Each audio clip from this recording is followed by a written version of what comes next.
Alors, bonjour à toutes et à tous. Merci, merci d'être là et toujours aussi nombreux, puis avec vraiment des têtes que je reconnais de plus en plus. C'est un vrai, je sais que je le dis souvent, mais c'est un vrai plaisir. C'est, c'est très, merci. Ah, alors là, hein, c'est une très bonne question. Merci pour l'introduction. Les deux, mon capitaine. Et, euh, et le cerveau et le cœur se parlent beaucoup. On aura une petite diapo justement pour parler de ça. Mais avant ça, quelques mots sur la semaine du cerveau. Certains d'entre vous connaissent déjà, peut-être tout le monde. Elle a commencé officiellement hier à Marseille depuis le 5 mars et elle se finira le 22. Alors là, c'est tous nos partenaires voilà, organisationnels, c'est-à-dire ceux qui nous reçoivent et également les partenaires financiers sans qui on ne pourrait pas fonctionner. Donc, j'ai ici remis ce qui se passe à la bibliothèque de l'Alcazar. Sachez qu'à la bibliothèque de l'Alcazar, donc c'est génial si vous venez. Il y en a une d'ailleurs ce soir par Jérôme Prado qui parlera du cerveau automatique, décrypter et maîtriser nos biais cognitifs. Parce qu'en fait, tous les ans, on a la particularité à Marseille de faire un thème. Et le thème, cette année, c'est le cerveau, parfait ou imparfait, point d'interrogation. Et donc ces conférences à l'Alcazar, si jamais vous ne pouvez pas vous déplacer, mais que néanmoins vous êtes intéressé, elles sont aussi en visio, en streaming, donc en direct. Il suffit de cliquer sur le lien que vous allez avoir, enfin que vous aurez sur le programme, par exemple en flashant le QR code ou en allant sur Internet sur le site cerveau.com, 2M à la fin. Et cette année, on a aussi innové en faisant une traduction simultanée en langue des signes.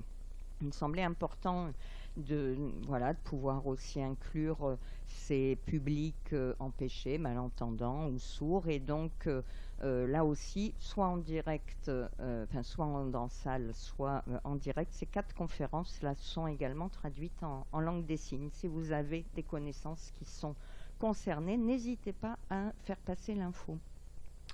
On a aussi donc une conférence organisée en partenariat avec nos étudiants en neurosciences, les neuronautes, sur le burn-out et la dépression. Et puis des rencontres interactives, c'est-à-dire donc dans les bibliothèques universitaires. Il faut s'inscrire parce que maintenant nos campus, il faut montrer patte blanche pour pouvoir y entrer. Mais là, vous êtes assis autour, ensemble, avec un chercheur qui parle donc de son thème de recherche, là encore, de façon très, très vulgarisée. Je n'ai pas la dia, mais il y a aussi un spectacle à Aix. Donc c'est un spectacle de théâtre qui donc allie humour et scène, qui tourne autour du cerveau. C'est au Cube à Aix le dimanche. Je ne sais plus la date, mais vous avez ça aussi sur le programme. Et n'hésitez pas, là aussi, il faut s'inscrire. Et puis, donc personnellement, je donne une conférence sur le sport et cerveau, doper le cerveau avec le sport. C'est au Pen Mirabeau, donc c'est pas tout près. C'est à l'IDTech des Pen Mirabeau ce jeudi. Alors, tant qu'à faire ma pub, je continue.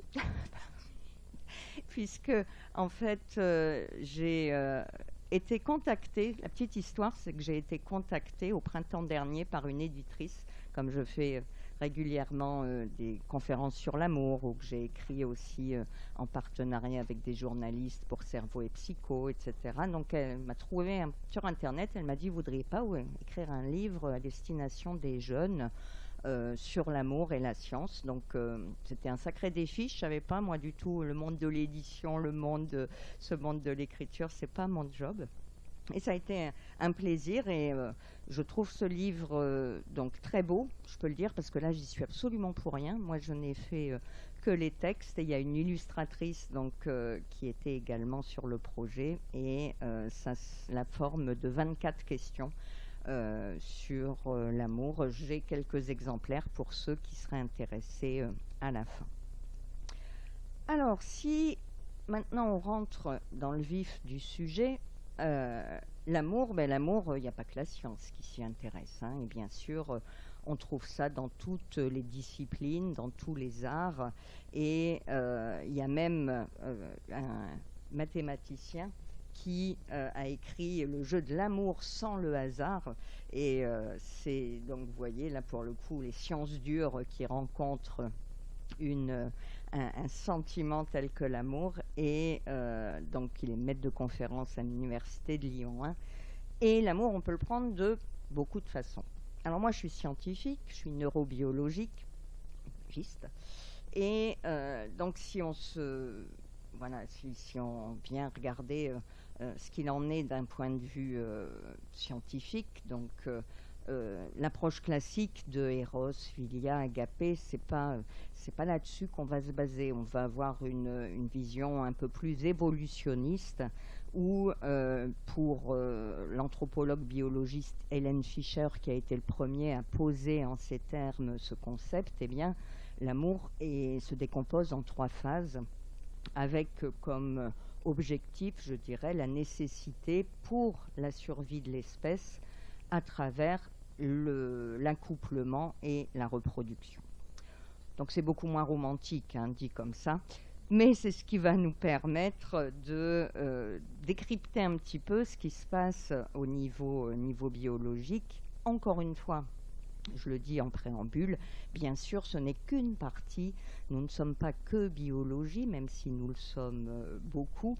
Et donc, c'est qu'une partie du spectre qui, là, est observée. Alors, ces 3 phases, elle les a définies comme le désir, le sentiment, puis l'attachement. Et chacune de ces phases va avoir, vous allez pouvoir vous en apercevoir, un certain nombre de marqueurs comportementaux ou biologiques. Par contre, évidemment, pour les histoires personnelles, eh bien, elles peuvent ne pas être présentes, toutes les 3.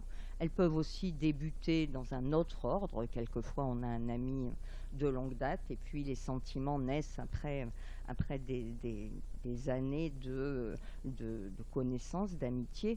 Donc, ça va être une évolution qui va être personnelle. Mais si on prend ça d'un point de vue général, d'un point de vue, moyen, eh bien, c'est dans cet ordre que cela apparaît. Et l'attraction, donc ce désir, en fait, il va permettre d'initier le comportement de séduction et puis de rapports sexuels avec un certain nombre de partenaires. L'amour romantique, là, ça va être venir se concentrer sur une personne. Ça va permettre quoi? Toujours d'un point de vue évolutionniste, eh bien, ça va être l'économie de temps et d'énergie au profit de la progéniture.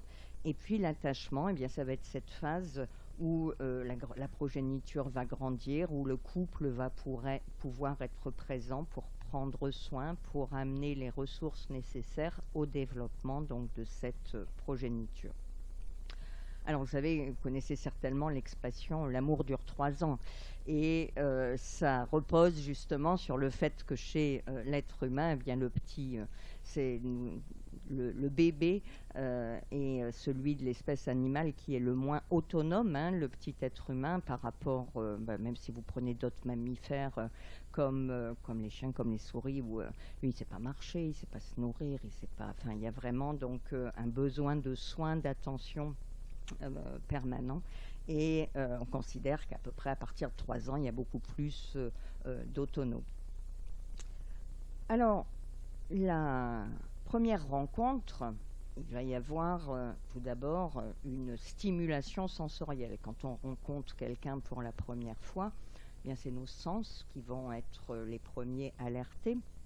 Et selon les espèces, eh bien, le sens prédominant ne va pas être le même.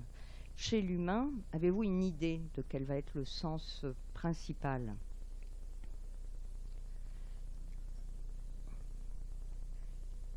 Alors, chez l'humain, oui, ça va être la vision, les yeux. J'ai entendu l'odorat.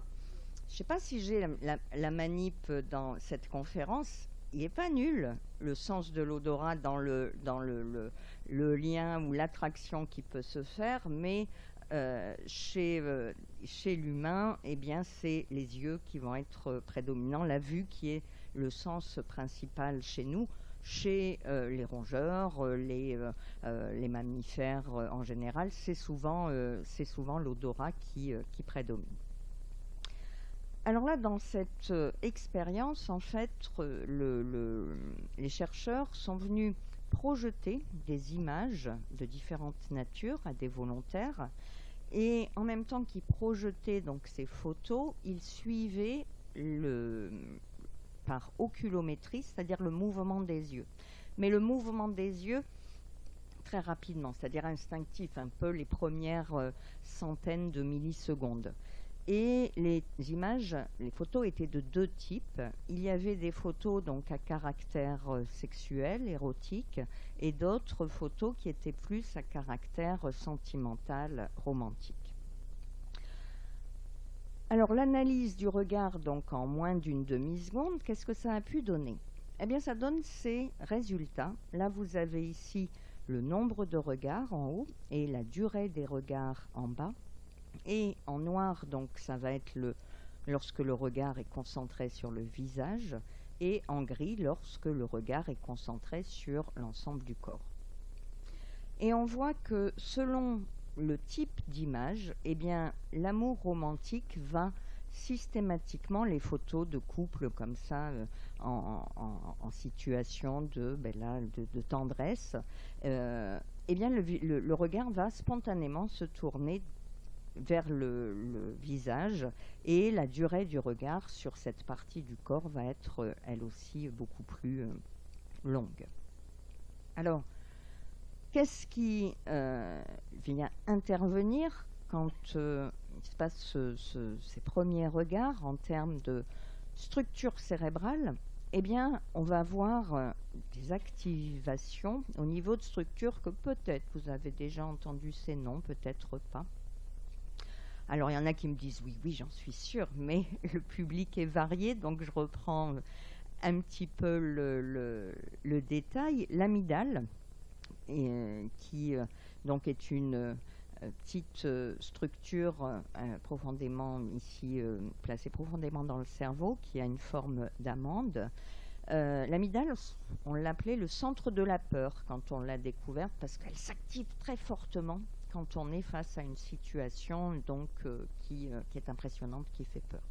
En fait, c'est le centre des émotions. On a un petit peu plus ensuite eu des informations précises, et c'est vraiment elle qui va être la plus activée lorsque l'on est en face de situations émotionnelles. L'hippocampe, autre structure, son nom vient du fait qu'il ressemble, cette structure, un peu la forme du petit cheval de mer que l'on connaît. Et puisque on a des experts dans la salle, ça va être le centre de quoi, l'hippocampe? De la mémoire, tout à fait. Et vous voyez qu'ici, l'amygdale et l'hippocampe donc, sont situés très proches, sont des structures qui sont proches l'une de l'autre. Et puis le cortex préfrontal, donc c'est ici à l'avant du cerveau, juste derrière notre front, et ça va être la partie du cerveau la plus réfléchie, c'est celle qui est la plus développée, qui nous différencie le plus des singes par exemple, où on a vraiment une proéminence au niveau frontal, et ça va être la zone du cerveau qui va plus être en lien avec tout ce qui est réflexion, pensée, analyse, abstraction, tout ce qui va être fonction cognitive et exécutive.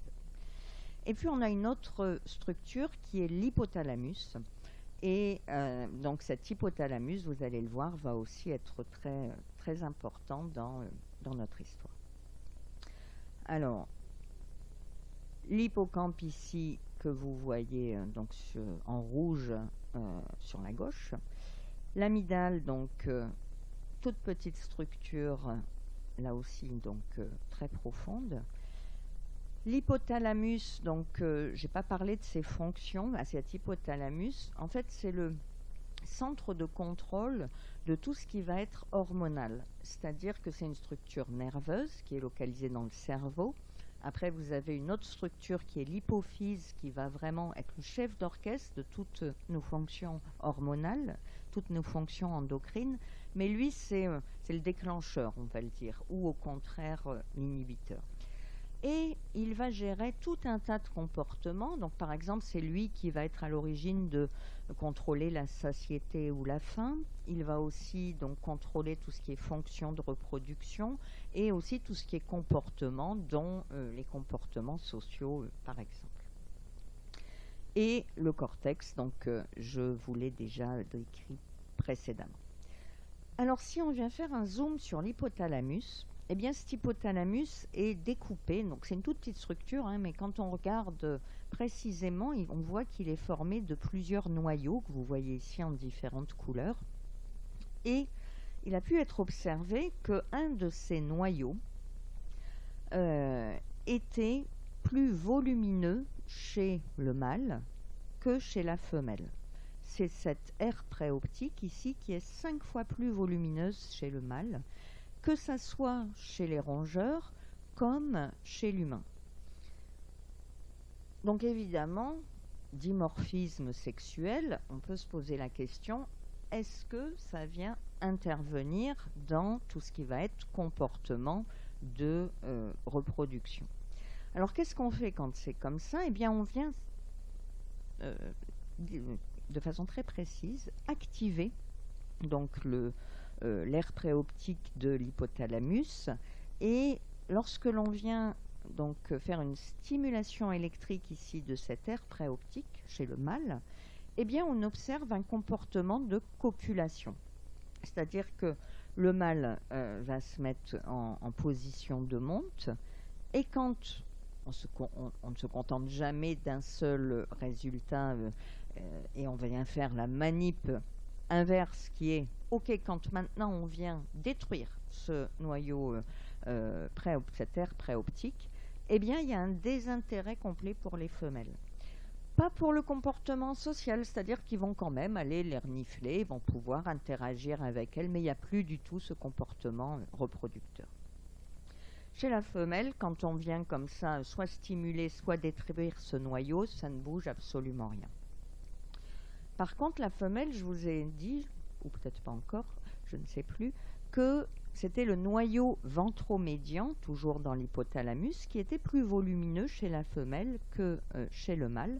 Et quand on fait le même type d'expérience et qu'on vient stimuler ce noyau ventromédian, eh bien la femelle va avoir spontanément, et en absence de mâle, ce comportement de lordose, c'est-à-dire le comportement de creuser les reins pour permettre l'intromission du pénis. Et il y a donc ces différences-là, et d'un point de vue structure, et d'un point de vue comportement induit entre eux, lorsque l'on vient stimuler ces noyaux différentiellement ou lorsque l'on vient les détruire. Alors ces composantes du désir sexuel, eh bien on a pu définir qu'il y avait une composante biologique, une composante neuro-endocrinienne. C'est quoi neuro-endocrinien? C'est justement le lien entre tout ce qui est cérébral et tout ce qui est hormonal. Endocrinien, c'est hormonal. Et c'est cet hypothalamus, la zone neuro-endocrinienne par excellence. Et il y a aussi une composante psycho-affective, c'est-à-dire un processus mental qui va donc faire intervenir des sentiments qui vont venir modérer ces composantes biologiques et neuroendocrines. Alors, tout ça se fait sous forme de balance, et je ne vais pas y passer longtemps, mais cette balance, souvent, on la voit sous la forme excitation. Soit il y a une excitation, soit on est neutre quelque part. Mais en fait, cette balance, elle a vraiment deux plateaux. Et il y a donc un plateau excitateur, mais il y a aussi un plateau inhibiteur. Alors, ces activateurs, stimulateurs et ces inhibiteurs, et ça va passer par des messages chimiques, puisque les neurones communiquent entre eux grâce à des molécules chimiques qu'on appelle des neurotransmetteurs. Et il y a une grande chance que vous connaissiez déjà au moins certains d'entre eux, parce que l'adrénaline, et la noradrénaline c'est sa petite sœur, eh bien, on a tous quelquefois dit, oh là, je me suis fait, j'ai eu un coup d'adrénaline, là, j'ai failli me faire renverser par un fou qui a grillé le feu rouge, ou il y a eu déjà, enfin, vous connaissez très certainement cette molécule. La dopamine aussi fait partie des activateurs, on en reparlera, et puis l'ocytocine, dont on parle aussi beaucoup dans les médias maintenant. Inhibiteurs, il va y avoir les opioïdes, les endocannabinoïdes et la sérotonine, on va y revenir juste après. Alors qu'est-ce qu'elle va avoir comme rôle, cette dopamine, quand elle va venir être libérée, donc dans certaines structures cérébrales? Eh bien, elle va être à l'origine de l'excitation sexuelle et du désir. La dopamine, sous quel nom vous la connaissez? Quand on parle de dopamine, souvent on associe ça à quel mot? Ah, ouais, alors c'est pas le cas, mais on se dope pas à la dopamine. Par contre, la dopamine peut nous doper, mais souvent on appelle ça l'hormone du plaisir. Et l'hormone du plaisir, parce que vous allez le voir juste après, elle est importante et elle est présente dans un circuit qu'on appelait le circuit du plaisir. Et en affinant les recherches avec des moyens de plus en plus précis, on s'est rendu compte que ce n'était pas vraiment la molécule du plaisir. On l'a cru pendant longtemps et on le voit encore quelques fois, mais c'est vraiment la molécule du désir. Le désir, c'est quoi? C'est la motivation. J'ai envie de faire quelque chose. Donc elle contrôle cette motivation et elle va permettre d'associer donc ces stimuli sexuels avec le système nerveux autonome. Le système nerveux autonome, c'est tout ce système nerveux périphérique qui innerve nos organes, notre cœur, nos poumons, notre foie, toutes les viscères. Alors par exemple, pour ce qui a pu être, ce qui a pu confirmer ces résultats, eh bien c'est que la L-Dopa, qui est un médicament qui est prescrit en première intention chez les patients parkinsoniens, eh bien a des effets secondaires qui peuvent être un désir sexuel accru. Il y a même des comportements aussi. Oui, il va y avoir tout ce qui est en fait source de plaisir va être renforcé dans les comportements de ces patients qui prennent ce médicament.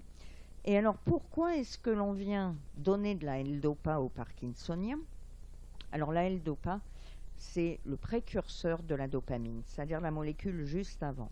Pourquoi on ne donne pas de la dopamine? Parce qu'il y a une barrière au niveau cérébral qui s'appelle la barrière hémato-encéphalique, qui nous protège beaucoup, c'est-à-dire que notre circulation sanguine, eh bien, tout ne passe pas au niveau de notre cerveau. C'est filtré en quelque sorte et c'est ce qui permet que, eh bien, même quand on a des infections, des blessures, l'inflammation, ça ne vient pas envahir cet organe vital qui est le cerveau. Et donc c'est de la L-Dopa, mais cette L-Dopa très rapidement dans le cerveau va être transformée en dopamine. Et on traite ces patients parkinsoniens à la L-Dopa parce que c'est une dégénérescence de neurones dopaminergiques qui est à l'origine donc de cette maladie de Parkinson. C'est une même molécule chimique. Je vous l'ai appelée juste avant la molécule de la motivation, du désir, mais c'est aussi elle qui est impliquée dans la locomotion, dans le fait que quand les neurones dégénèrent et diminuent petit à petit, il y a ces problèmes locomoteurs, d'équilibre, quelquefois aussi de parole. Et c'est simplement parce que c'est pas dans le même, c'est des zones cérébrales différentes, c'est-à-dire ce sont des réseaux dopaminergiques différents qui sont donc soit impliqués dans le désir, soit donc dans tout ce qui va être locomotion. Mais quand on prend de la L-Dopa, on vient inonder la totalité du cerveau de dopamine et donc d'où cet effet secondaire indésirable. Deux hormones sexuelles que sont les œstrogènes, donc l'œstradiol chez la femme et la testostérone chez l'homme, eh bien augmente la libération de dopamine. Et on sait aussi, on a pu observer qu'au moment de l'éjaculation, eh bien, il y avait une diminution des niveaux de dopamine. Et c'est ce qui explique en partie la période réfractaire. Vous savez, ce temps qui est indispensable avant la prochaine érection. Après l'éjaculation, il ne peut pas y avoir d'érection de façon juste après, il y a une période plus ou moins longue qui d'ailleurs s'allonge un petit peu avec l'âge, et c'est ce qu'on appelle la période réfractaire. C'est parce que au moment de l'éjaculation, il va y avoir une diminution de cette dopamine, donc quelque part un peu diminution du désir, de la motivation, qu'il y a donc un petit peu de temps nécessaire avant le rapport sexuel suivant. Comment ? Et la femme qui est multi-organismique, eh bien exactement, ça va pas être la même, ça sera pas les mêmes, mécanismes chimiques qui vont être en jeu.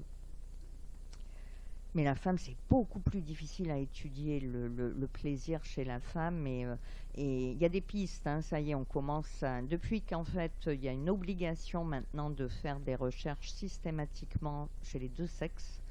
Ce qui n'a pas été le cas pendant longtemps. Et c'est toujours plus facile de faire chez l'homme pour une raison très simple, c'est qu'il n'y a pas de variation hormonale, donc il y avait une raison scientifique aussi, je dirais peut-être pas que, mais aussi, c'est-à-dire que quand vous faites des expériences, vous essayez de maîtriser le plus possible tous les paramètres, sauf celui que vous voulez voir bouger. Et il y a eu des drames d'un point de vue pharmacologique, pharmaceutique, avec des dosages médicamenteux qui n'ont jamais été testés chez la femme et qui ont un autre type de dégradation, une plus longue durée de vie dans le corps, etc., en particulier pour des benzodiazépines tels que le zolpidem, je ne sais plus comment ça s'appelle, zolpidem, voilà, c'est ça.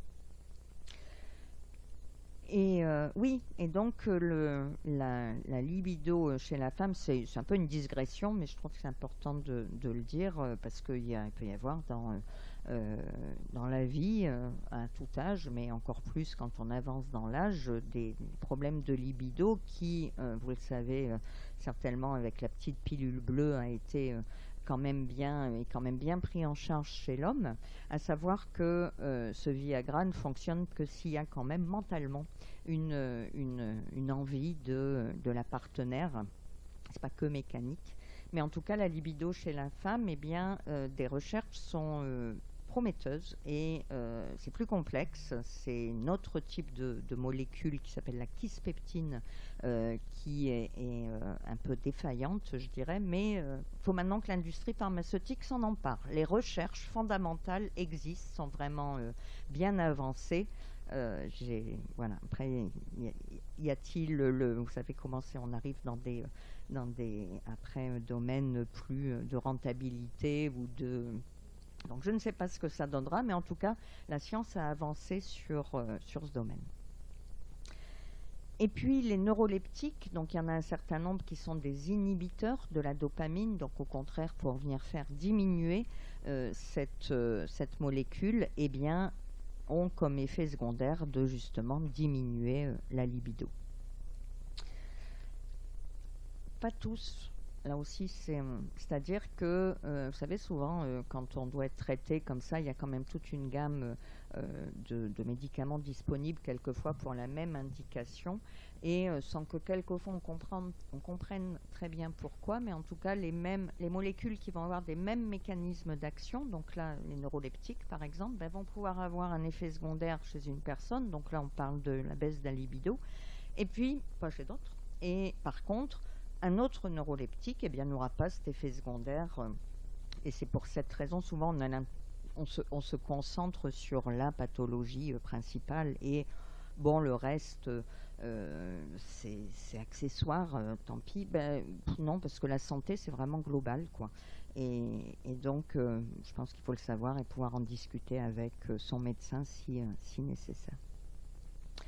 Alors la noradrénaline, cette noradrénaline, donc je vous ai dit tout à l'heure, ce système nerveux autonome là, qu'on appelle le système sympathique, eh bien, il va innerver toutes nos viscères et ça va être l'adrénaline, ce qui va venir activer donc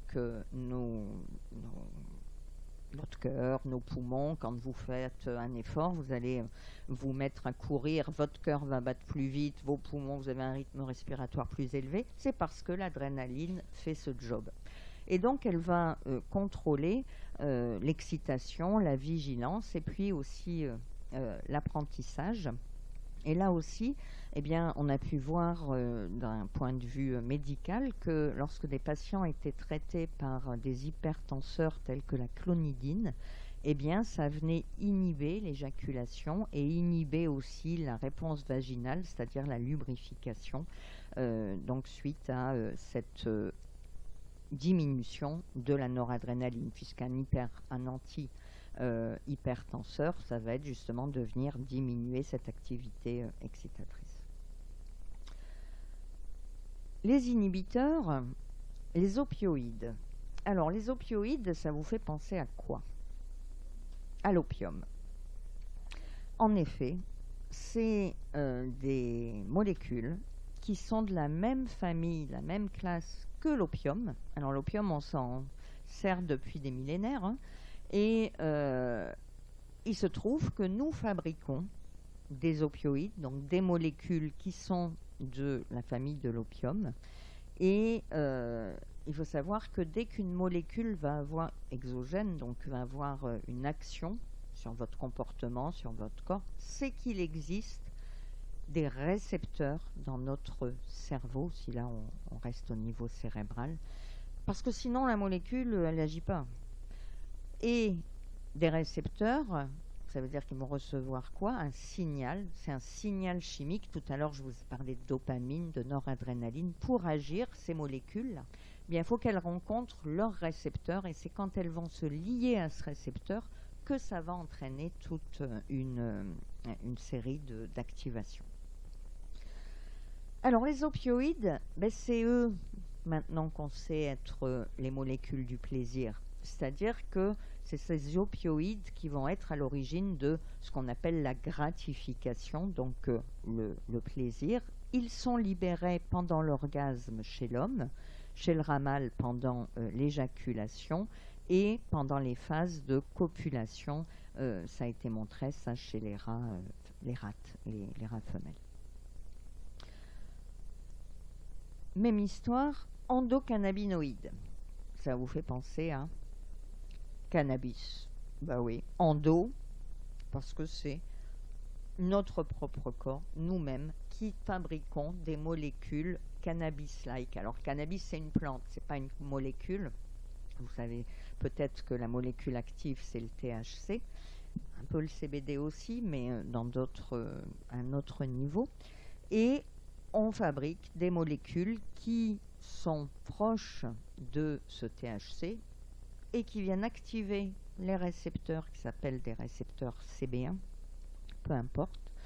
Et de cette façon, bien, les chercheurs, quand ils les ont découverts, les ont appelés les endocannabinoïdes.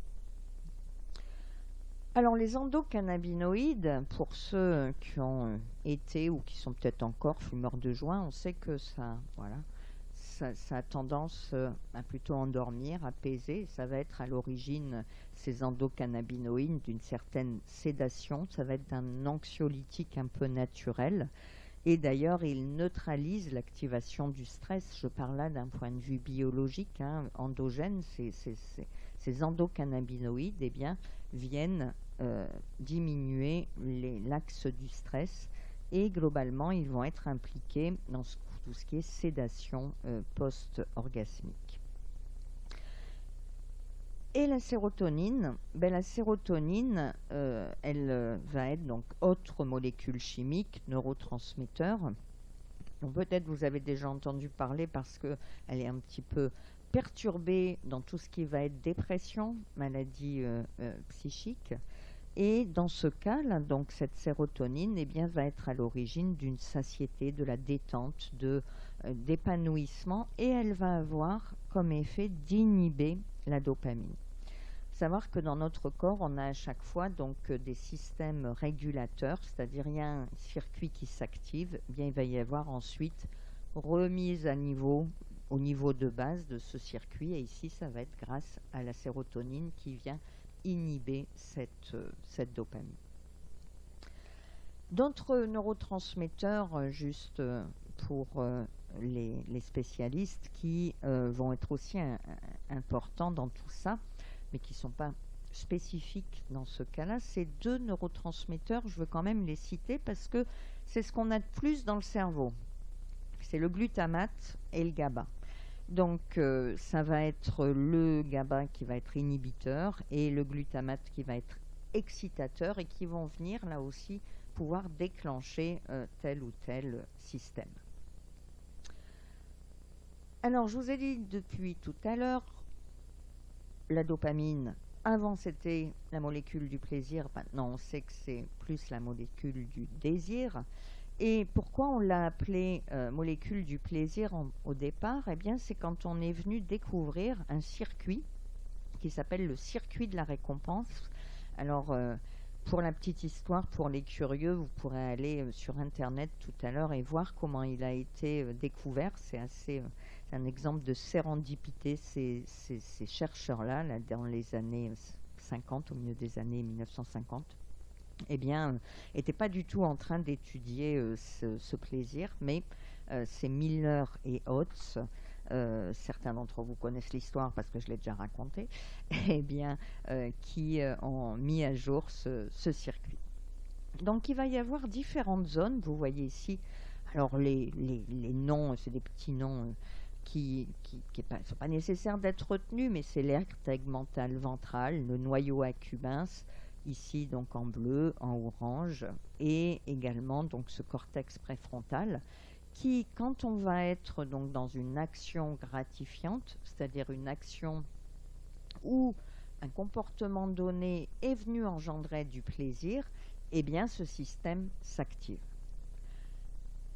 Et ce système fonctionne à la dopamine, c'est-à-dire ici ce que vous voyez en bleu là, ben, c'est des neurones dopaminergiques. Neurones, vous savez, c'est un corps cellulaire et puis des longs prolongements qui s'en vont rencontrer d'autres neurones dans d'autres zones.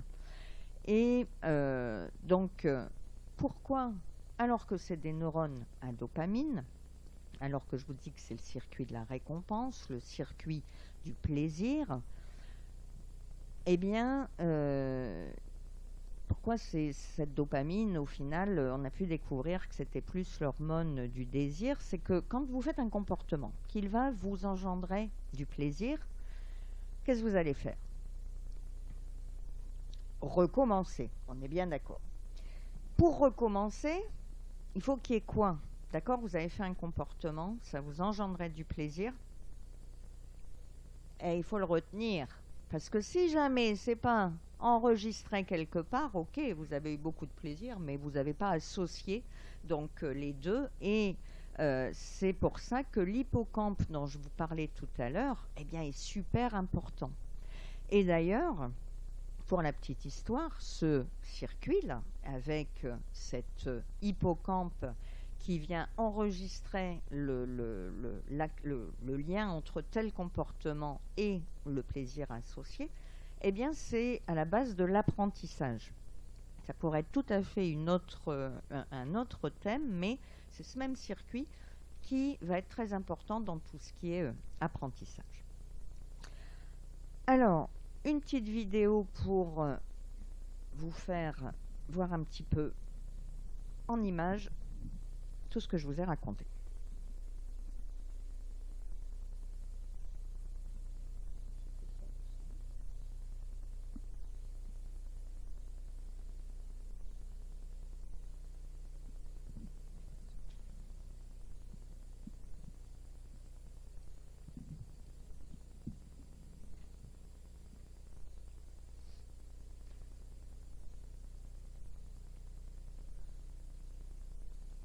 Ouais, il n'y a pas de son parce que je crois qu'il n'est pas... Alors voilà une synapse ici qui vient libérer au niveau de ce neurone, regardez, les molécules chimiques. Synapse, c'est là où les neurones se rencontrent. Ils ne sont pas collés l'un à l'autre, mais ils sont très proches. Et vous voyez ici la libération de ces molécules rouges. Et quand il trouve son récepteur ici, eh bien, ça va permettre d'activer le récepteur. Il s'y lie et hop, ça vient engendrer tout un tas d'autres processus chimiques. Et comme je vous ai dit, après, il faut que tout ça revienne à un niveau de base. Eh bien, sur le neurone de base, il va y avoir des transporteurs, c'est-à-dire que la nature est toujours économe. Et donc, la dopamine est libérée, mais tout ce qui n'a pas été, entre guillemets, utilisé va être recapté par le neurone en venant donc passer par ces transporteurs.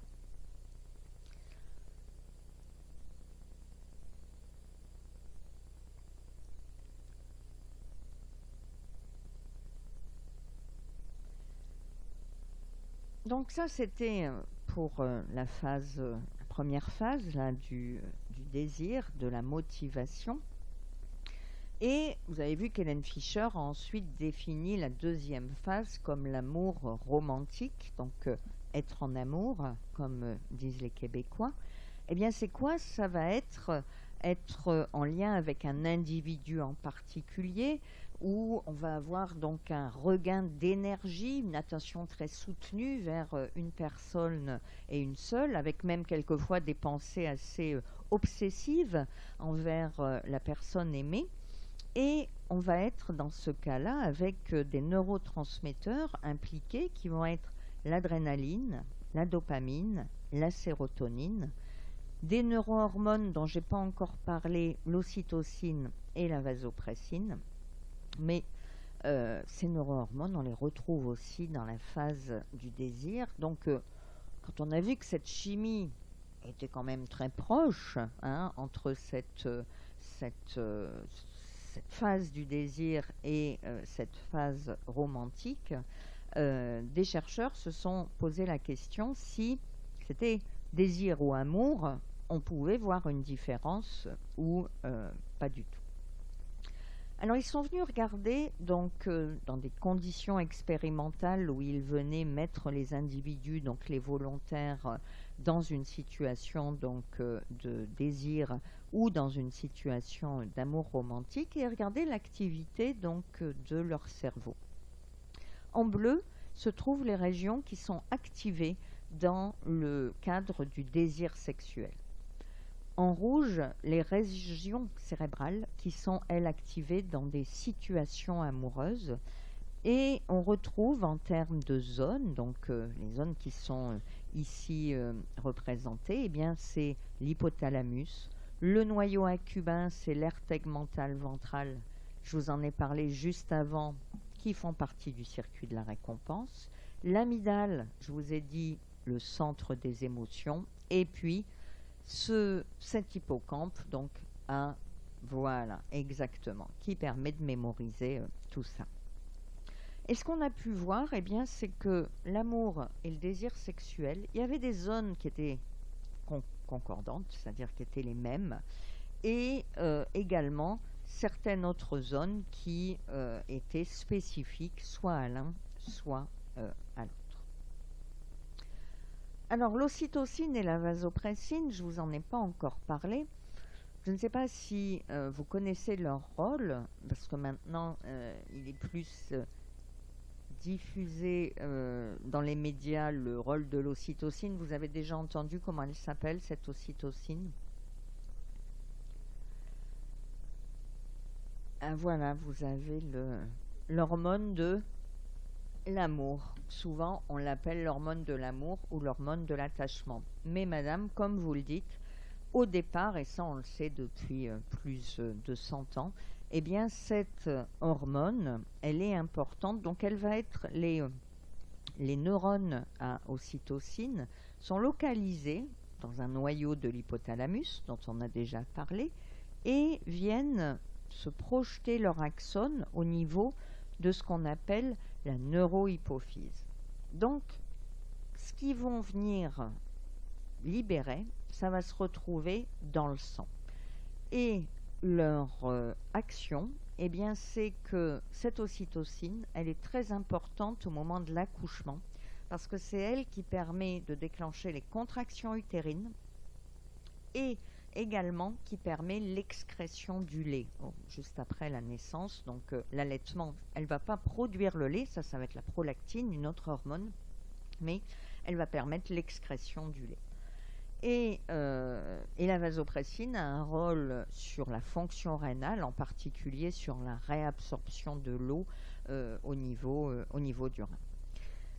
Et par contre, ce qui a été découvert plus tard, c'est que ces neurones, ils n'envoient pas seulement leur axone au niveau ici périphérique, ils envoient aussi des prolongements dans d'autres zones cérébrales et au niveau de structures telles que l'amygdale, telles que l'hippocampe, telles que ici d'autres zones profondes et qui font partie donc des systèmes que je vous ai décrits précédemment.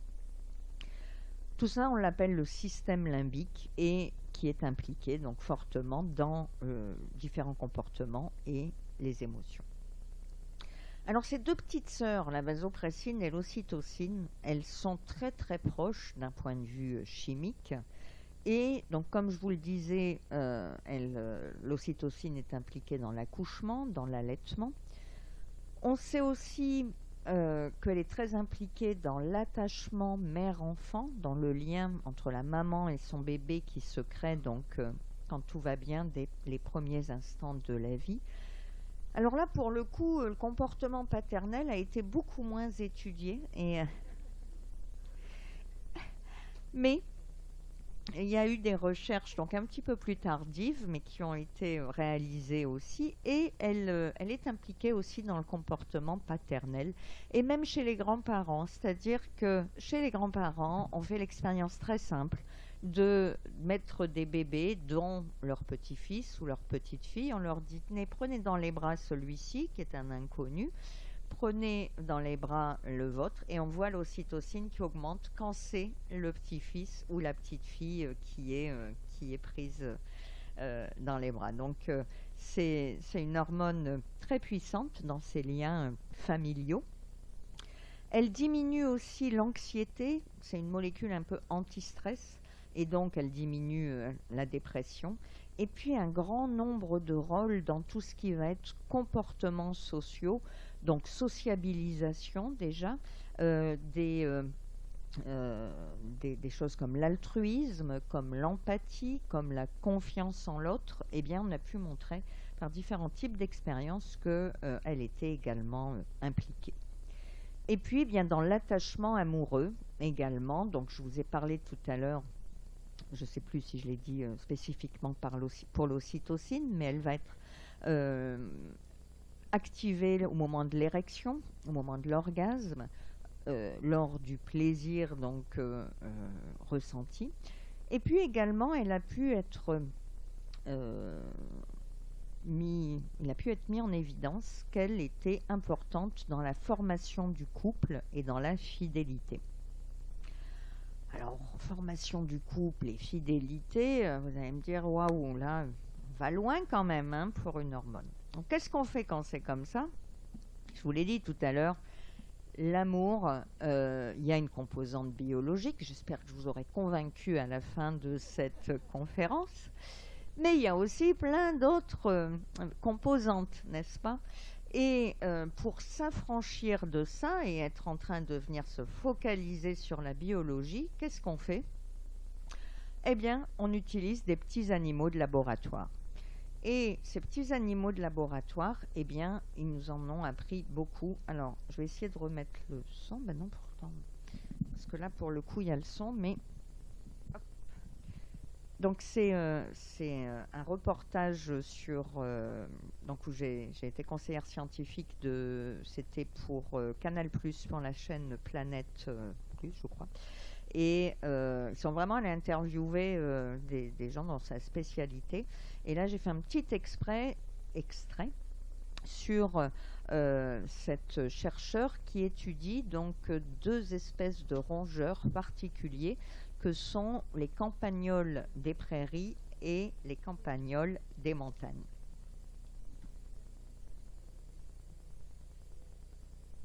Exactement. Mais je sais pas pourquoi. Alors, j'ai essayé de remettre le son.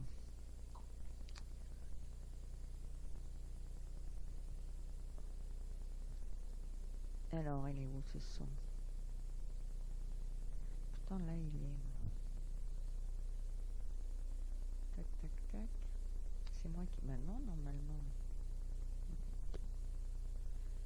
Je sais pas. Sinon je vais vous le commenter. Ah. Ils ne vivent que 3 ou 4 mois dans la nature parce qu'ils sont la proie des serpents et des renards. Mais en laboratoire, ils peuvent vivre jusqu'à 4 ans.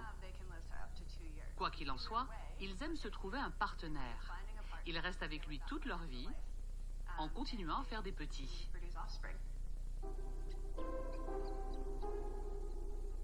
Le campagnol des prairies est monogame. Une chose plutôt rare dans la nature. Seulement 3 à 5% des mammifères s'attachent à un partenaire unique. Nous, les humains, nous faisons partie de ces mammifères monogames. Du moins, nous sommes capables de nous attacher durablement avec nous. Ça, c'est ce qu'on appelle le test de préférence du partenaire. Cela nous permet de vérifier qu'un animal est capable de s'attacher. Quand on va ouvrir les cages, l'animal, au milieu, aura le choix de se balader et d'aller voir l'une ou l'autre des campagnols. S'il est bien attaché à sa partenaire, qui est à droite, il devrait passer la plupart de son temps avec elle.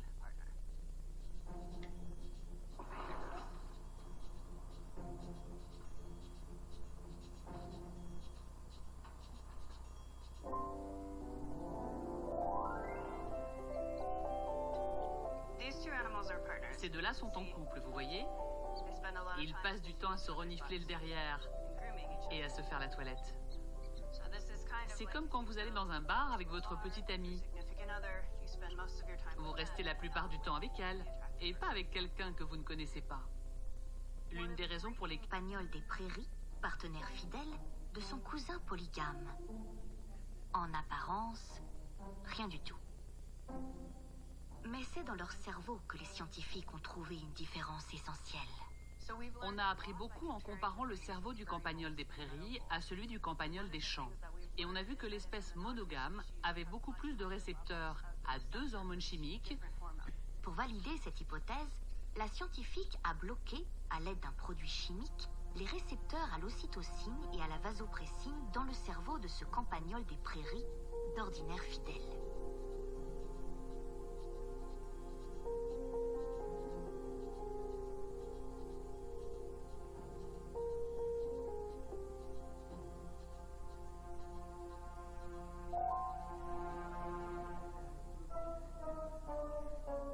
Cette fois, le campagnol ne montre aucun signe d'attachement à sa partenaire. C'est comme s'il ne la reconnaissait pas.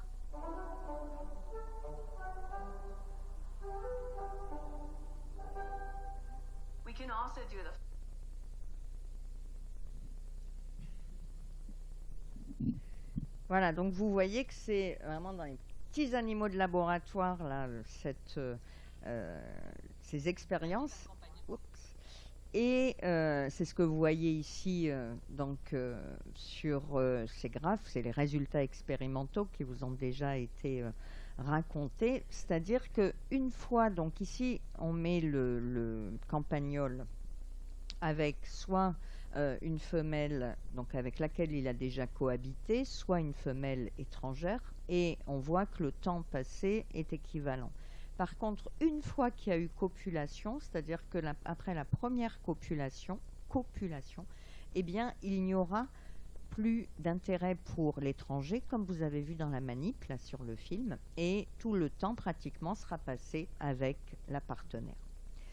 Au niveau soins des enfants, des petits, de la progéniture, eh bien, le papa comme la maman vont s'occuper des bébés, ce qui là aussi est assez rare dans la nature. C'est plus les femelles souvent qui s'en occupent. Et dans cette espèce, eh bien, le temps passé à s'occuper de la progéniture est identique entre les deux sexes.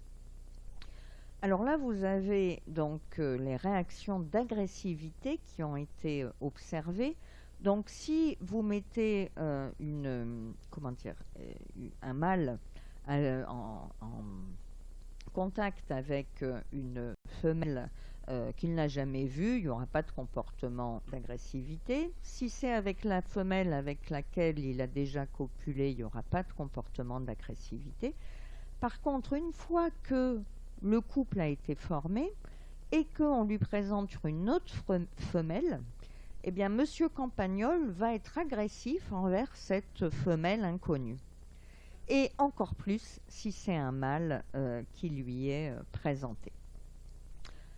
Donc, c'est vraiment une espèce monogame, des parents modèles. Et lorsque l'on vient donc regarder un petit peu, faire les expériences telles qu'elles vous ont été décrites tout à l'heure, donc chez la femelle célibataire, là encore c'est le temps de contact, ici avec un étranger et ici avec un familier, c'est-à-dire avec qui elle a déjà eu une cohabitation. Pas de comment dire, préférence particulière. Par contre, quand on vient, tout à l'heure, vous vous souvenez, elle est venue inhiber les récepteurs, c'est-à-dire elle a détruit les récepteurs à l'ocytocine, il ne reconnaissait plus sa chérie. Ben là, c'est le contraire, il n'a pas de chérie, il a juste quelqu'un, il a juste une campagnole qu'il a déjà vue dans la cage, donc il y a une cohabitation de quelques heures, mais on vient activer les récepteurs de l'ocytocine. Eh bien, alors qu'il n'y a jamais eu copulation, il va avoir un temps là c'est chez la femelle que c'est fait, elle va avoir un temps de contact donc similaire à celui qu'elle aurait si le couple était déjà formé. Donc rien que venir activer ces récepteurs, ça engendre ce comportement monogame. Si on fait la même expérience, donc l'activation des récepteurs à l'ocytocine chez le mâle, qui n'a pas encore de partenaire, ça ne marche pas. Par contre, je vous ai parlé de sa petite sœur à l'ocytocine, là, qui est la vasopressine. Eh bien, si on fait la manip avec cette fois les récepteurs à l'ocytocine chez le mâle célibataire, eh bien, on observe donc ce même type de comportement. Donc, il y a un dimorphisme sexuel pour ça, hein, pas pour tout, mais en tout cas pour cette formation du couple. La femelle, ça va être plus l'ocytocine et le mâle plus les récepteurs à la vasopressine. Alors, quand ces résultats sont sortis, vous voyez qu'ils commencent à être un petit peu anciens, eh bien, on fleurit différentes start-up et vous pouviez trouver sur des sites internet de l'ocytocine sous toutes ses formes à vendre. Donc, on vous proposait des parfums, on vous proposait des crèmes pour le corps et il y avait à chaque fois donc des messages publicitaires, des slogans associés. Et les slogans, donc lorsqu'ils s'adressaient aux hommes, étaient messieurs, mettez, utilisez l'ocytocine et aucune femme ne vous résistera.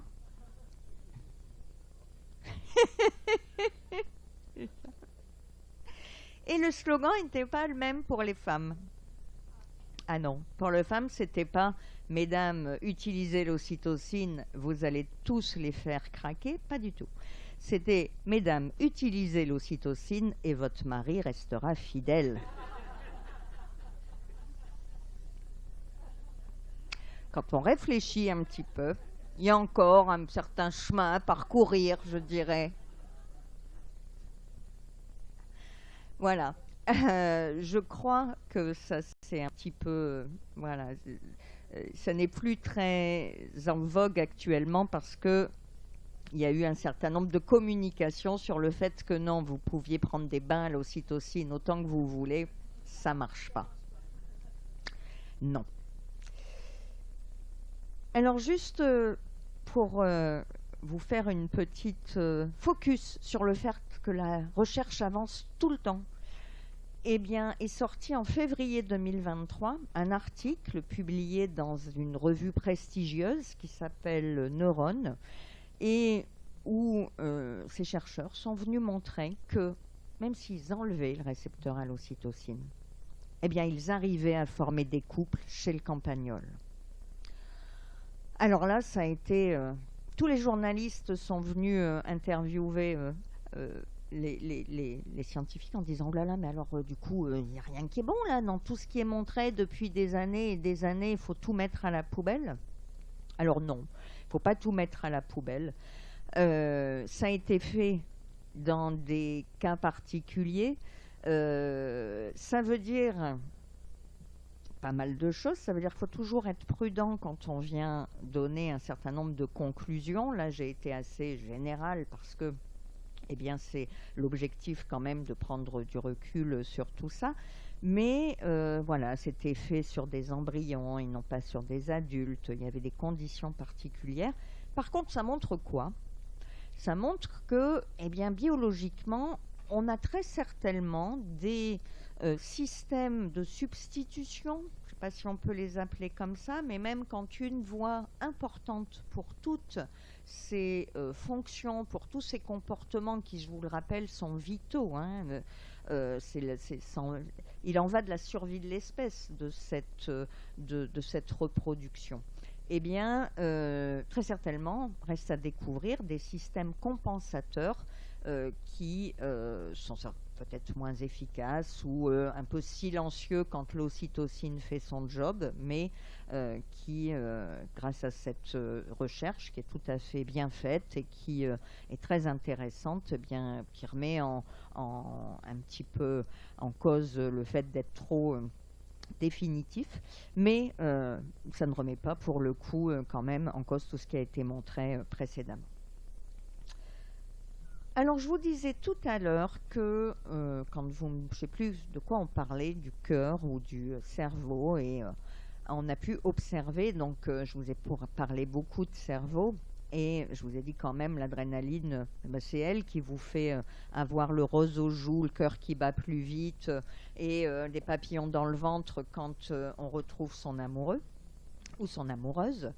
Et quand on vient donc observer justement le comportement de couple amoureux, eh bien, lorsqu'il y a une synchronie des gestes, des regards, des caresses, et que l'on vient mesurer un certain nombre de paramètres, eh bien, on se rend compte qu'il y a une coordination des battements cardiaques pendant et après l'interaction, que l'on a aussi les ondes cérébrales et en particulier les ondes gamma dans une partie du cortex qui se coordonnent entre l'homme et la femme, entre les amoureux en général. Là aussi, il y a beaucoup de recherches qui ont été faites jusqu'alors chez les hétérosexuels. Émergent petit à petit d'autres recherches qui s'intéressent aux couples homosexuels, mais là, en l'occurrence, c'était des résultats chez les hétérosexuels.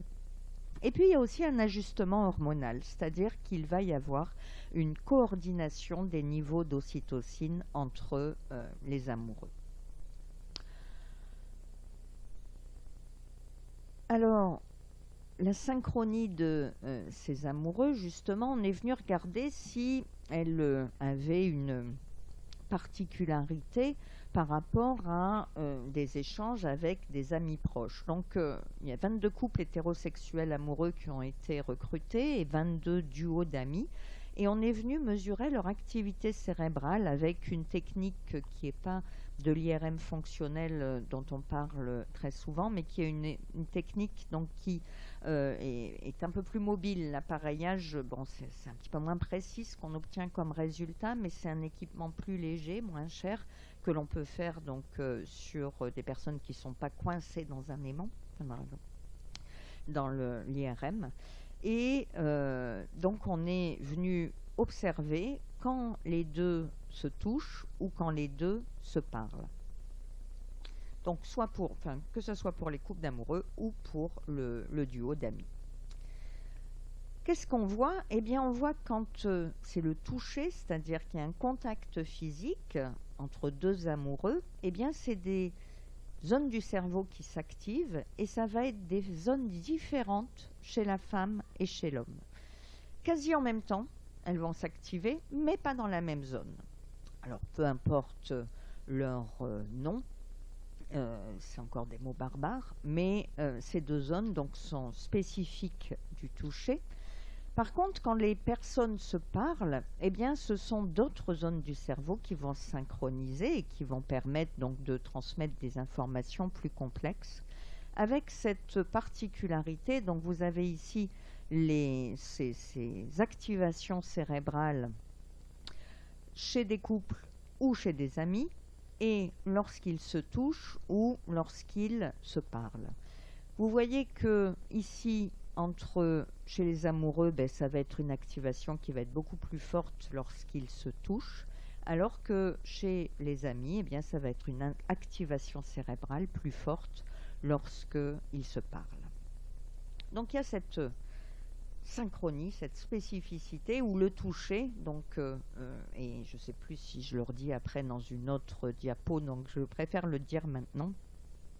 Quand vous vous disputez avec votre amoureuse ou votre amoureux, essayez de le faire les yeux dans les yeux, essayez de le faire si possible en étant proche, en pouvant éventuellement s'attraper la main quand même, etc. Parce que rien que l'ocytocine va être activée par tout ce qui est contact physique. Je parlais du rapport sexuel, mais il n'y a pas que ça du tout. Ça va être aussi les câlins, ça va être le fait de prendre la main, le fait de se coller épaule contre épaule. Et cette ocytocine est anti-stress, est quand même une hormone du lien, et c'est pas toujours facile, hein, quand on se dispute, mais je me dis que de le savoir, quelquefois peut-être, ça peut permettre de faire pause, attrape-moi la main, après je reprends.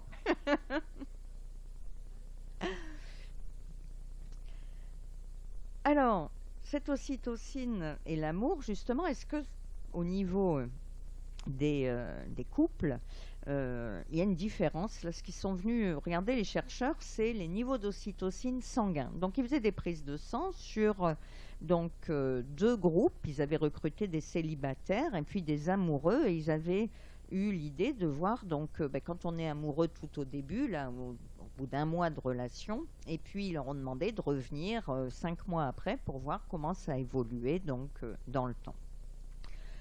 Alors, ça a été fait chez les hommes et chez les femmes. Donc, vous avez les hommes ici, les barres noires, et les femmes, les barres blanches. Et vous voyez que, chez les amoureux, les concentrations d'ocytocine dans le sang, sont plus élevées que chez les célibataires. Et ça, chez la femme comme chez l'homme, là, les tout petites différences ne sont pas du tout significatives. Chez l'homme comme chez la femme, on trouve un taux plus élevé d'ocytocine chez les couples que chez les personnes célibataires. Alors la manip devait s'arrêter là. Mais ils se sont rendus compte, quand ils ont fait revenir les couples au bout de 6 mois, qu'il y a une autre condition expérimentale qui émergeait.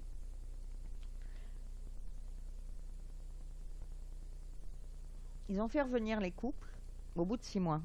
Enfin, tous les individus qui étaient donc enrôlés dans cette étude. Et au bout de 6 mois, ils étaient plus tous en couple. C'est pas des campagnols, exactement. Et ils étaient pour certains séparés. Et ça, c'était pas dans le protocole de départ, ça n'avait pas été envisagé. Mais la vie a fait que ils sont revenus, mais certains étaient séparés. Et ils ont pu, du coup, examiner les résultats différemment, en séparant les deux groupes. Et qu'est-ce qu'ils ont vu? Ils ont vu que ceux qui étaient restés en couple, donc avec des taux d'ocytocine plus élevés que ceux qui étaient séparés. Donc, vous voyez, ils faisaient l'ensemble faisait partie de ce groupe-là amoureux. Ça diminue après la séparation. Les niveaux d'ocytocine, donc chez l'homme comme chez la femme, sont plus bas. Alors, si vous rencontrez quelqu'un d'autre, je pense que les chercheurs ont exclu quand c'est comme ça. Tout à fait, tout à fait. Je suis d'accord avec vous. Ah, mais c'est du boulot, hein, le métier de chercheur, hein, parce qu'on est obligé d'être très intrusif. Hein. Non, mais dites-nous, là, on vous garde dans l'expérience ou pas? Donc, voilà. Donc, ensuite, les travaux de recherche qui ont été réalisés plus récemment et où il y avait donc le questionnement. Est-ce que chez l'humain, donc dans cette formation du lien, l'ocytocine pouvait être aussi impliquée? Donc vous avez vu dans les résultats précédents, chez l'humain, on mesure l'ocytocine, soit dans le sang, soit dans l'activité cérébrale de zones qui sont particulièrement riches en ocytocine. Et on a aussi la possibilité d'être plus interventionniste, c'est-à-dire qu'on peut mettre les individus sous spray d'ocytocine. Des pchites à l'ocytocine permettent à la molécule d'atteindre le cerveau, et ça, ce qui a été fait dans ces expériences. Donc c'était 44 jeunes femmes adultes qui étaient dans une relation hétérosexuelle depuis 6 mois à 2 ans. Donc c'était des femmes de 18 à 26 ans. Et l'étude était randomisée et croisée. Ça veut dire quoi? Ça veut dire qu'un groupe avait un spray d'ocytocine, l'autre groupe un spray placebo, et que ça avait été fait au hasard. C'est-à-dire que ça n'avait pas... Non seulement la personne ne savait pas ce qu'elle recevait, et la distribution des individus dans les 2 bras, comme on dit, dans les 2 groupes, avait été donc faite random, c'est hasard. Et ces jeunes femmes passaient tout un tas d'échelles d'évaluation, de tests psychologiques et neuropsychologiques qui permettent de mesurer l'attachement aux parents, l'attitude face à une éventuelle infidélité du partenaire, la proximité avec le partenaire et également donc l'attrait visuel pour les inconnus. Donc tout ça a été mesuré. Après administration d'ocytocine, qu'est-ce qu'on voit?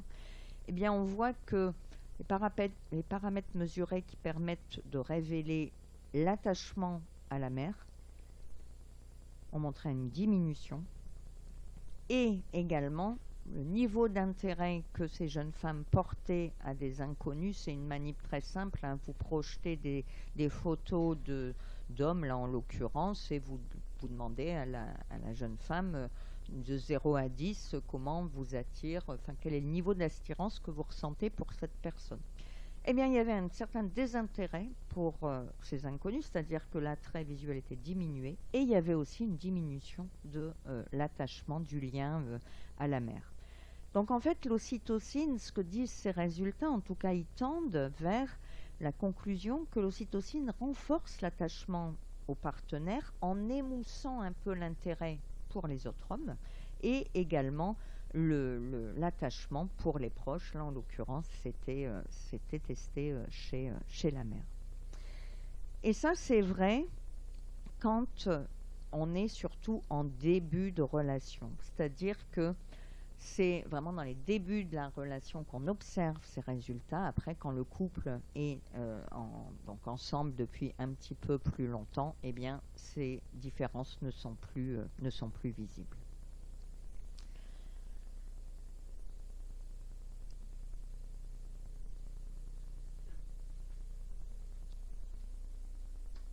Alors, l'ocytocine et l'attachement, encore, cette fois, c'est des recherches qui ont été réalisées chez des personnes plus âgées qui avaient entre 55 et 95 ans. Vous voyez qu'on peut aimer à tout âge, hein. Moi, j'aime bien lire des choses comme ça. Ça réconforte, exactement. Et cette fois, c'était donc 121 sujets. Et il y avait aussi cette administration d'ocytocine ou de placebo, et c'était un traitement quand même pendant un long moment, puisque c'était 4 semaines, 2 fois par jour, les individus donc prenaient ce spray, s'administraient ce spray, soit à l'ocytocine, soit avec le placebo. Et étaient fait donc là aussi des mesures grâce à des échelles qui permettent en fait de venir tester les relations intimes avant. Donc ces échelles ont été réalisées avant et après le traitement. Alors ça permet d'évaluer l'attachement. Il y a plusieurs formes d'attachement. Il y a ce qu'on appelle l'attachement sécure, donc où en fait on s'épanouit, où on est bien dans la relation. Puis il y a des attachements insécures, où voilà, les choses sont plus compliquées. Et dans ces attachements insécures, il y a l'attachement évitant et l'attachement anxieux. Donc, ces différentes formes d'attachement, attachement évitant et attachement anxieux, ont été donc analysées grâce à ces échelles neuropsychologiques. Et en fait, ce qui a pu être observé, c'est que pour ce qui était attachement donc anxieux, on ne trouvait pas de différence entre les personnes qui avaient pris de l'ocytocine pendant 4 semaines et celles qui n'en avaient pas pris, donc les placebos, pardon. Ici, les placebos avant l'ocytocine, après l'ocytocine. Ici, les personnes qui ont reçu l'ocytocine, donc avant et après. Donc, il n'y avait pas de différence. Par contre, il y a une différence pour ce qui est attachement évitant, qui montre que, eh bien, lorsque les personnes ont été sous spray d'ocytocine, les niveaux donc de ressenti d'attachement évitant étaient réduits. Ça, c'était chez des personnes relativement âgées. Si en fait la manip est un petit peu différente, je ne vais pas vous décrire les conditions expérimentales, mais c'est une autre étude qui a montré en fait cette fois les niveaux d'ocytocine sanguine, eh bien ils sont corrélés négativement à l'attachement anxieux, c'est-à-dire plus vous avez d'ocytocine, moins vous avez d'attachement anxieux, et ça chez les jeunes, et c'est pas trouvé chez les plus âgés. Donc vous voyez, c'est vraiment des choses très fines hein, qui sont en lien comme ça avec ces systèmes. Et donc autre manip, là aussi chez des amoureux qui ont une certaine déjà des couples, des personnes qui sont en couple depuis pas mal de temps, hein, puisque c'était minimum 10 ans et 21 ans en moyenne d'union. Alors, j'ai mis ici faible niveau de preuve. Faible niveau de preuve, pourquoi? Parce que cette manip, en fait, elle a concerné 10 femmes et 7 hommes.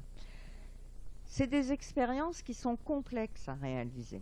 Et donc, de recruter beaucoup de personnes est quelquefois difficile parce que déjà, ça dure dans le temps. Donc, quand vous vous engagez dans un programme de recherche, ben, c'est pas toujours évident qu'après, les personnes continuent à venir. Et puis, parce qu'on essaye de faire des paramètres les plus bornés possibles. Justement l'âge, le milieu socio-économique, l'endroit où les personnes vivent et les traitements chroniques, enfin plein de choses. Et donc, bon, ça a le mérite d'exister, mais les niveaux de preuve sont faibles. Et là, c'était des projections donc de photos ou de scènes où apparaissait soit le ou la partenaire, soit un ami très proche, soit une personne familière de longue date, soit juste une simple connaissance. Et on venait mesurer l'activité cérébrale dans ces différentes conditions expérimentales. À chaque fois, donc, il y avait une évaluation qui est venue mesurer donc la passion. Vous voyez, c'est des questionnaires en 15 items. Les échelles du mesure de style d'amour, est-ce que c'est un amour-passion, ludique, plutôt amical, possessif, altruiste. Une mesure de proximité avec l'autre. Une mesure aussi de l'amour compagnonnage et puis aussi la fréquence des rapports sexuels avec leur conjoint.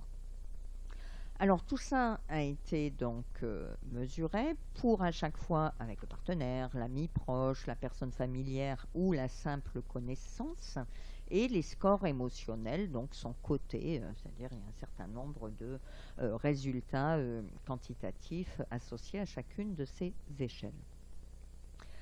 Alors déjà, on voit qu'en termes d'activation cérébrale, c'est des zones similaires à celles de l'amour-passion, de l'amour maternel et également des zones qui sont communes à ces deux amours, passion et maternelle, qui vont s'activer. Et ce que vous voyez ici, c'est que lorsque c'est la photo du partenaire qui est projetée, eh bien, ce sont les zones riches en dopamine. Vous vous souvenez, cette neurotransmetteur là, du désir dans l'aire tegmentale ventrale, nœud noyau accumbens, c'est-à-dire le circuit de la récompense. Et quand maintenant l'activation de ces zones, elles s'activent plus ou moins fort. Ça, c'est des images en fausse couleur, c'est-à-dire plus la couleur est chaude et plus l'activation est forte. C'est-à-dire quand c'est rouge, ça s'active plus fort que quand c'est jaune. Et donc, ils sont venus mettre en corrélation ces niveaux d'activation avec les différentes mesures que je vous ai décrites juste avant. Et on voit en fait que plus la proximité avec le partenaire est grande et plus le cerveau s'active, plus il y a d'années de mariage et plus le cerveau s'active. Donc des couples amoureux, enfin des vieux couples entre guillemets, mais toujours amoureux, et puis également c'est corrélé au nombre de rapports sexuels. Donc plus le nombre de rapports sexuels, enfin les rapports sexuels sont fréquents dans le couple et plus le cerveau s'active fortement. Voilà, écoutez, je vous remercie pour votre attention et je suis prête à répondre à vos questions.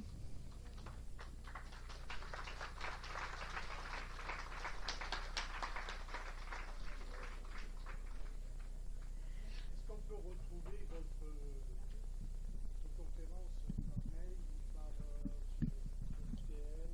Alors, il n'y a pas toutes les. J'ai sur YouTube, j'ai une chaîne YouTube sur laquelle vous pouvez trouver la conférence enregistrée. Il n'y aura pas tout parce qu'en fait, elle date de quelques années. Je mets à chaque fois d'autres données. Et sinon, l'UTL, je crois, va aussi, si ça a marché l'enregistrement, parce qu'à un moment l'écran était noir, mais normalement ça a été enregistré. Je vous en prie. Est-ce que vous avez des questions sur tout ça?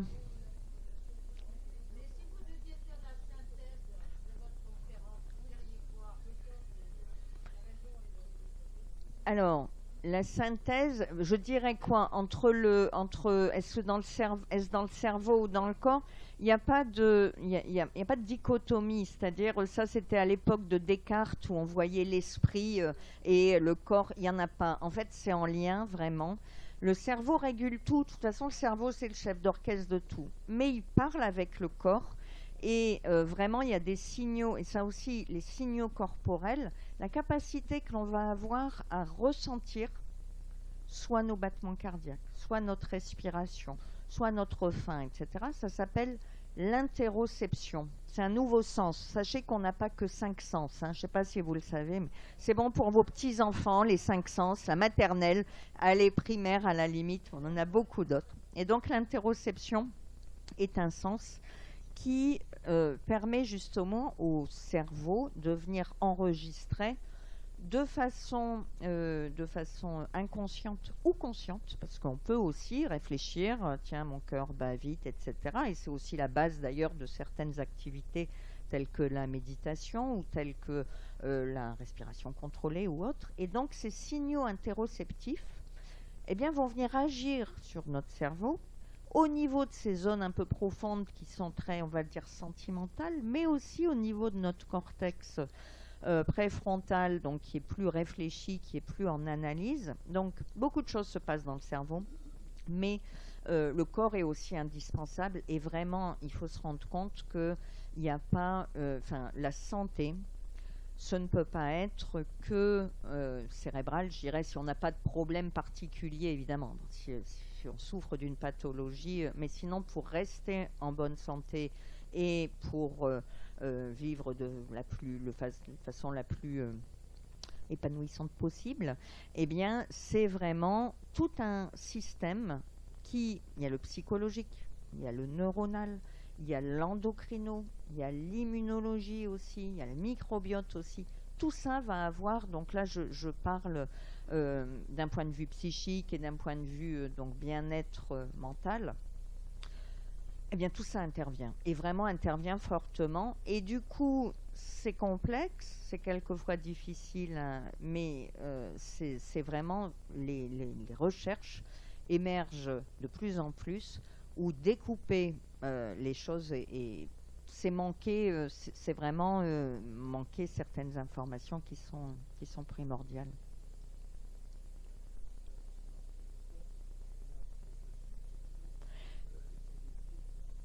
Alors, c'est le partenaire qui va pas être justement à être capable d'offrir son amour, de mettre en confiance, d'être dans une capacité d'échange et de réciprocité, quoi. L'anxieux, c'est j'ai peur que tu me quittes, en gros. L'évitant, c'est ben oui, t'évites comme ça. Si j'évite à être trop proche de toi, à être trop aimant, à me livrer, etc., eh ben, je me protège, entre guillemets, je me protège. On l'envoie chez le... Alors, souvent, il faut savoir que ces attachements insécures, ce qui émerge de plus en plus, c'est que c'est des traumatismes de la petite enfance et de l'enfance. Quelquefois inconnus, quelquefois même pas été... Alors, il n'est pas question de, encore une fois, culpabiliser la maman ou le papa, ou il y a pu avoir des comportements mal adaptés, mais quelquefois pas du tout consciemment, et quelquefois parce que c'est des événements de la vie qui font que, mais c'est vrai que donc de prendre conscience de ça, connaissance de ça, et de travailler dessus, on peut tout à fait changer ensuite les choses. On a un cerveau plastique, hein, souvenez-vous, hein, donc on est vraiment acteur aussi. C'est moins simple, on part avec un handicap quand il s'est passé ce genre de choses, ou quand on est dans une façon de fonctionner telle que celle-là, mais il est possible, donc que ce soit par la psychothérapie, mais aussi par d'autres types d'approches, eh bien, d'introspection, oui, plein de choses différentes, de méditation. Après, c'est très personnel. De sport, faire du sport, par exemple, vous allez dire, mais quel rapport avec l'attachement insécure? Eh bien, si vous saviez comment ça vient bouger, évidemment, tout ce qui est au niveau corporel et puis hormonal, mais là-dedans aussi, et ces circuits-là qui ont la capacité de venir se réaménager en fonction de ce que l'on fait, en fonction de nos expériences, eh bien, cette plasticité cérébrale, c'est pas magique. On ne peut pas tout, voilà, mais il y a une vraie capacité du cerveau à se remodeler, et on a en partie la main sur la possibilité de la booster, quoi.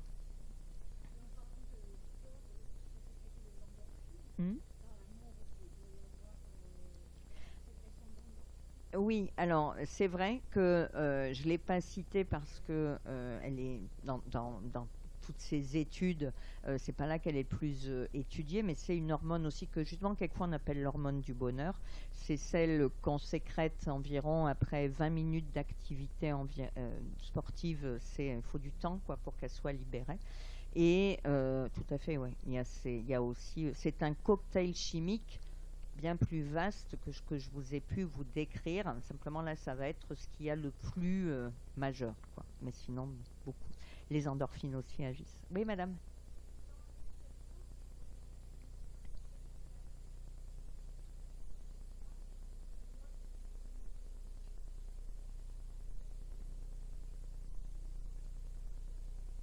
Alors là, ça a été testé, mais il n'y a pas eu de différence remarquée.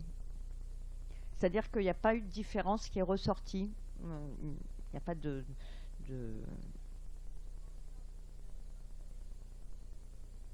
Ah oui, oui, oui. Et alors, oui, en tout cas là, dans les protocoles, tels que le protocole expérimental a été bâti, on a vu des différences en moyenne, hein, toujours, hein, entre donc celle qui avait pris du spray d'ocytocine et celle qui était sous placebo, mais par contre, en termes d'attachement paternel, il n'y avait pas de différence observée. Aussi, oui. Monsieur, là-bas, tout au bout.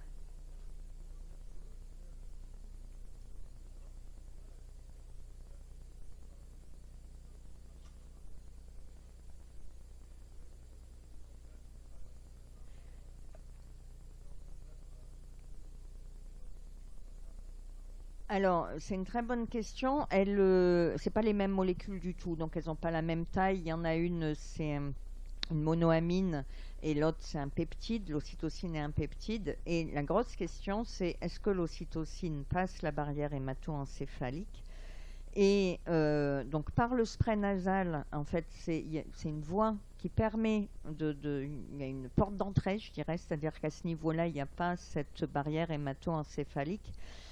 Pourquoi ça ne peut pas être pour l'instant justement encore un traitement, cette ocytocine, parce que là j'ai parlé de l'amour, il n'est pas question de se mettre à se traiter pour rester amoureux ou pour tomber amoureux, mais c'est aussi très impliqué dans des pathologies comme l'autisme, par exemple, par d'autres pathologies.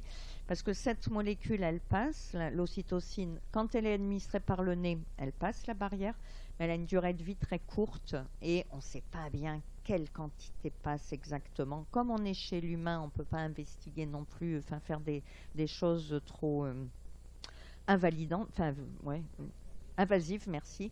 Et donc, mais c'est en effet la question, c'est une très bonne question, quoi. Alors, madame.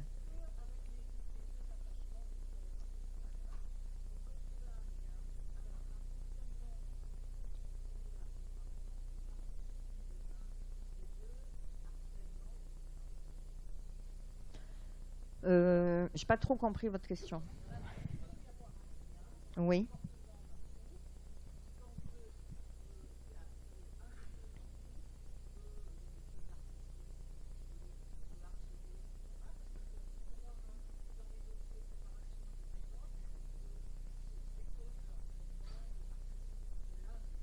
Oui.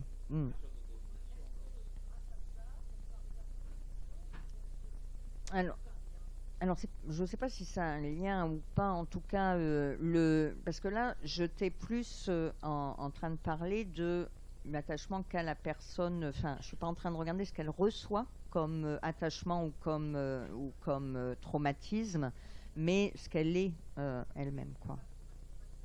Non. Oui.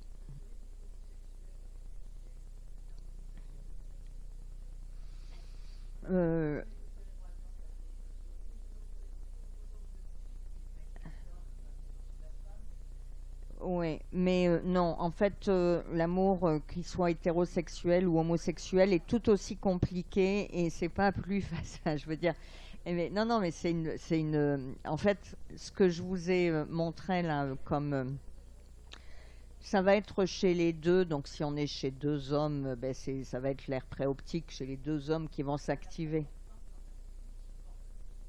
Il n'y a pas la phase enfant, oui.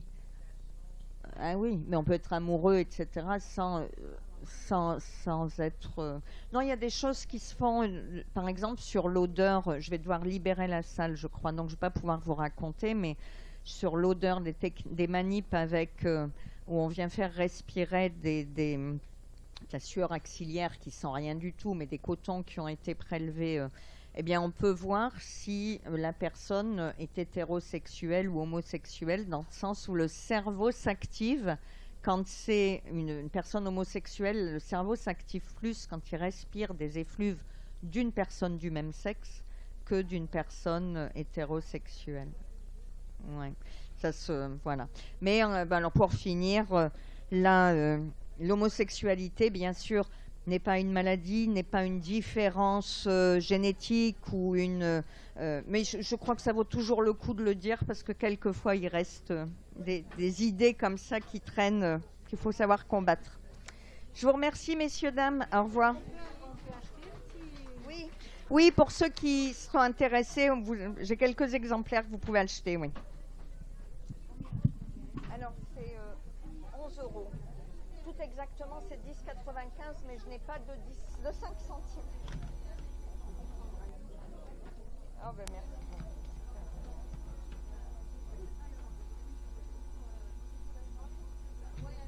Alors, non, il faut pas, mais vous pouvez. J'aurais bien voulu qu'ils nous mettent la lumière là-bas. Attendez.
C'était combien?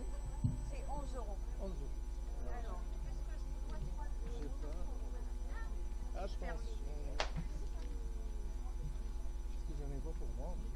ah bah alors. Alors, madame, 4 euros. 2 et 4. Ah, merci. Voilà. Alors, 4 aussi. Oui.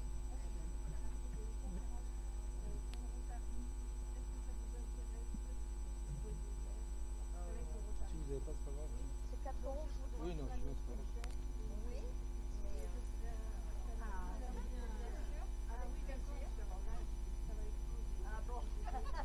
Avec plaisir. Ouais, vous avez mon mail la prochaine fois. Mais bien sûr, avec plaisir. Je peux même vous le faire maintenant si vous voulez. Hop là. Alors, ça c'est à dédicacer. Alors attendez, madame, vous avez déjà acheté? Non, pas encore. Je vais d'abord prendre les paiements. Merci beaucoup, madame. Merci d'avoir excité nos papillons de l'âme. Eh oui. Toujours un régal de parler d'amour. Alors, et 2, et donc, alors 2, ça fait combien du coup? Ça fait 22. 3, 4, 5, 30. Vous voulez 10 ou vous voulez 20? Non, ça va me va bien, ça comme ça. Merci, Allez, c'est voilà. gentil. Ben, merci à vous. Est-ce que vous pouvez juste me marquer que c'est pour Lila? C'est ma petite fille, ça ne vous dérange pas? Si vous avez 2 minutes, ça me ferait plaisir pour un d'entre eux. Celui-là, c'est à madame Lambert, non? Vous l'avez pas mis sur le- ça, c'est C'est à moi. qui? Ce sont les C'est deux les miens. deux. Ah oui, j'ai payé. Non. Ça, c'est à moi. Il est en ligne. Ouais. Il est en librairie. Tu m'as dit tout à l'heure. Alors,